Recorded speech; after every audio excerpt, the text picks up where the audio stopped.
Kasus kematian perempuan saat melahirkan di Indonesia hingga kini masih tinggi, yakni mencapai 359 jiwa per 100.000 kelahiran hidup.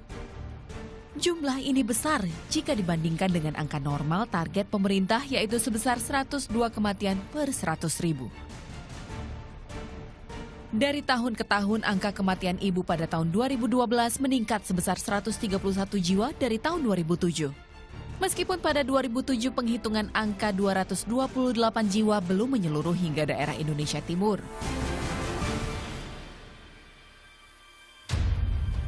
PKBI atau Perkumpulan Keluarga Berencana Indonesia, yayasan yang berasosiasi dengan International Planned Parenthood Federation di Indonesia, mencatat penyebab banyaknya kematian ibu juga disebabkan perempuan mengandung di usia masih sangat muda.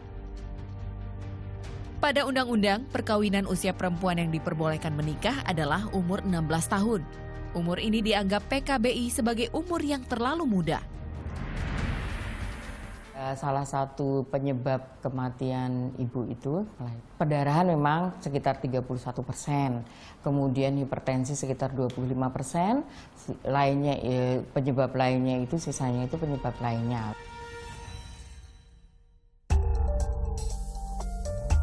Kementerian Kesehatan sendiri tidak menampik adanya fakta ini. Ada beberapa faktor penyebab mengapa AKI atau angka kematian ibu di Indonesia masih sangat tinggi, di antaranya kurangnya deteksi dini juga mempengaruhi. Bahkan sekarang banyak juga kehamilan terjadi di bawah 16 tahun. Sudah banyak intervensi kita lakukan, antara lain tentunya kita butuh kebijakan. Kebijakan pemerintah dalam hal ini misalnya meningkatkan usia perkawinan. Sampai saat ini itu belum berhasil, jadi masih 16 tahun. Selain itu, beberapa penyebab kematian ibu melahirkan di Indonesia biasanya dikarenakan 3 hal utama.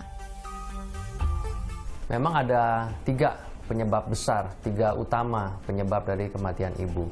Yang pertama adalah perdarahan, yang kedua adalah penyakit eklamsia, ya, atau tekanan darah tinggi pada kehamilan yang berakibat pada kejang. Yang ketiga itu infeksi yang bisa terjadi pada masa kehamilan sampai dengan masa nifas. Di dunia medis ada 3 terlambat dan 4 terlalu yang dikenal menjadi penyebab angka kematian ibu. Terlambat mengenali resiko, terlambat merujuk, dan terlambat mendapat penanganan.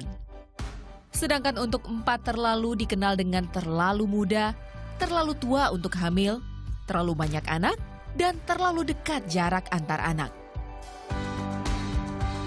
Tingkat pendidikan perempuan Indonesia rata-rata masih berpendidikan setingkat kelas 2 SMP, sehingga butuh penanganan tak hanya dari segi kesehatan, tapi juga kesadaran resiko terhadap kehamilan sejak usia dini. Padahal idealnya masa subur atau usia produktif memiliki anak adalah antara 20 hingga 30 tahun, dengan jumlah anak 2 hingga 3 anak, dan jarak per anak 2 hingga 3 tahun. Pemerintah pun tengah perbaiki rujukan rumah sakit. Selain itu, program jam persal atau jaminan persalinan tengah disosialisasikan. Jam persal meliputi kebutuhan kesehatan, persalinan, hingga transportasi dan sudah menjangkau seluruh Indonesia. Namun program ini diharapkan tersosialisasi dan tersebar merata ke seluruh penjuru Nusantara. Tujuannya tak hanya menekan angka kematian, tapi juga menjamin kesehatan ibu dan calon generasi masa depan. Luki Fitriani, Ires Anggraini melaporkan untuk NET.